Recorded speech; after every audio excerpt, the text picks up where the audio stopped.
बालपणातल्या चिवकाऊच्या गोष्टीपासूनच आपल्या आयुष्यात पक्षी येतात। पहाटेच्या किलबिलाटाने जाग येते।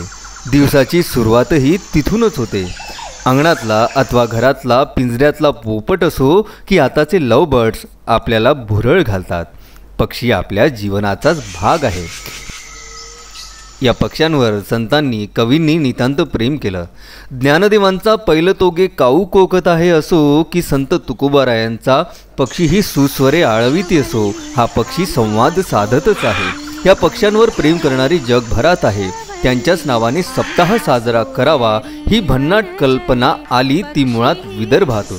महाराष्ट्र राज्य पक्षी मित्र नावाची संस्था महाराष्ट्रात आहे।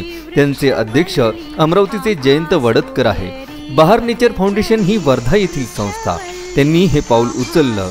3 वर्षांपासून पक्षी सप्ताह साजरा व्हावा याचा पाठपुरावा सुरूच होता। राज्य वन्यजीव मंडळाचे सदस्य यादव तरटे पाटील यांच्याकडे हा विषय त्यांनी मांडला। मुख्यमंत्री उद्धव ठाकरे, वनमंत्री संजय राठोड, प्रधान मुख्य वनसंरक्षक वन्यजीव तथा राज्य वन्यजीव मंडळाचे सदस्य सचिव यांच्यासोबत याच वर्षी 7 जुलैला बैठक झाली। अमरावतीचे यादव तरटे पाटील यांनी पक्षी सप्ताहाचा प्रस्ताव मांडला। 27 ऑक्टोबरला महाराष्ट्र शासनाने राज्यात पक्षी सप्ताह साजरा करण्याचे आदेश दिले। 5 नोव्हेंबर हा मारुती चितमपल्ली यांचा जन्मदिवस। 12 नोव्हेंबर ही पक्षीतज्ञ डॉक्टर सलीम अली यांची जयंती। त्यामुळे दिनांक 5 ते 12 नोव्हेंबर हा राज्याचा अधिकृत पक्षी सप्ताह या वर्षापासून सुरू होत आहे। खरे पाहता या पक्षी सप्ताह सुरू होण्याचे खरे श्रेय विदर्भाचेच असे म्हटल्यास अतिशयोक्ती होणार नाही। पक्ष्यांसाठी काम करणारे झटणारे अनेक पक्षी मित्र आणि संघटना महाराष्ट्रात आहे। त्यांची कार्य करण्याची पद्धती, त्यांची निरीक्षण हे विलक्षणच आहे। पक्षी मित्र संघटन असलेलं महाराष्ट्र हे देशातील पहिलं राज्य आहे। विभागीय स्तरीय राज्यस्तरीय पक्षी संमेलन घेण्याचा पहिला प्रयोग महाराष्ट्रात झाला, तोही जवळपास 40 वर्षांपूर्वी। या संस्थांनी सामान्य जनांना पक्ष्यांकडे वळवलं। संपूर्ण राज्यात पक्षीप्रेमी पक्षीतज्ञ आहेत। विविध उपक्रमातून ते जुळायला लागलेत। नवे वन्यजीव अभ्यासक संशोधक तयार व्हायला लागले। पर्यावरणाचं संवर्धन करणारी, निसर्ग पक्षी यावर लिहिणारी एक नवीन फळी तयार झाली। आजही पक्ष्यांवरील निरीक्षण, लेखन, संशोधन आदी क्षेत्रात काम करणारे दिवसेंदिवस वाढतच आहे। पक्षी मित्रांचे पहिले विदर्भ संमेलन 2016ला वर्धा येथे झाले।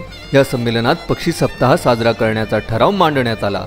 दुसऱ्याच वर्षी 2017ला अंबेजोगाईला 30वे महाराष्ट्र पक्षी मित्र संमेलन झालं। तिथंही हा ठराव झाला। समन्वयक म्हणून डॉक्टर जयंत वडतकर यांनी पक्षी मित्रांना आवाहन केलं। आपापल्या लेव्हलवर अनेकांनी हा सप्ताह साजरा करण्यास सुरुवात केली। पहिल्या वर्षी म्हणजे 2017ला 22 जिल्ह्यांमध्ये हा सप्ताह साजरा झाला। 2018मध्ये 28 जिल्ह्यात पक्षी सप्ताहानिमित्त विविध कार्यक्रम झाले। वर्ध्याचे दिलीप वरखडे आणि अमरावतीचे जयंत वडतकर यांनी शासनाकडे निवेदन दिलं। वन विभागाचे तेव्हाचे सचिव विकास खर्गे यांची भेट घेतली। राज्याचे प्रधान मुख्य वनसंरक्षक नितीन काकोडकर यांना विषय समजावून सांगितला। हा प्रस्ताव राज्य वन्यजीव मंडळाचे सदस्य यादव तरटे पाटील यांच्याकडे दिला। अलीकडेच शासनाचा आदेश मिळाला। आता शासन स्तरावर अधिकृतपणे हाच पक्षी सप्ताह साजरा होईल। पक्ष्यांच्या समस्यांवर काम होणं आवश्यक आहे। वन विभागाच्या पाठबळामुळे पक्षी मित्रांचा उत्साह वाढला। यंदा शासन स्तरावर साजरा होणारा हा पहिलाच पक्षी सप्ताह असेल। दिवसेंदिवस अनेक पक्षी लोप पावत आहेत। शहरातून चिमण्या देखील नामशेष होण्याच्या मार्गावर आहे। हे पक्षी वाचले पाहिजे, जगले पाहिजे, वाढले पाहिजेत। पक्ष्यांच्या अद्भुत आणि अफाट विश्वाचं ज्ञान मिळालं पाहिजे।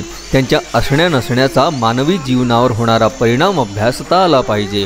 अशा अनेक कारणांनी पक्षी सप्ताहाचं महत्त्व आहे। त्यामुळेच काही मार्गदर्शक सूचना या पक्षी सप्ताहाच्या अनुषंगाने करण्यात आल्या।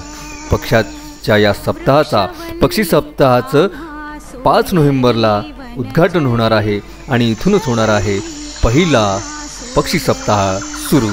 सुनील इंदू वामन ठाकरे, विदर्भ न्यूज, अमरावती।